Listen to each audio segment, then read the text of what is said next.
mais c'est plus qu'une restructuration.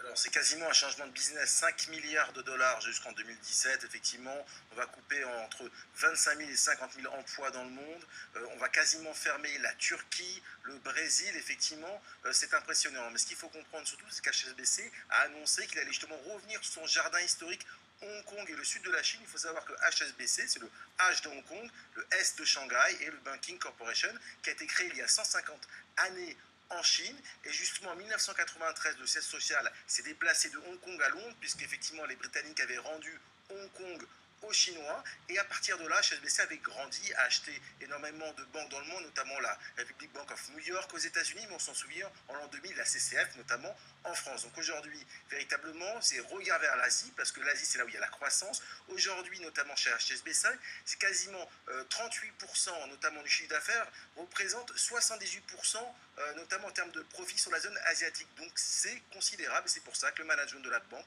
pense aujourd'hui notamment reprendre, en tout cas remettre le siège social de Londres vers la Chine, et notamment Hong Kong, et surtout sur cette zone entre le triangle d'or, entre Hong Kong, Shenzhen et Shanghai, véritablement lieu de richesse aujourd'hui de l'industrie mondiale.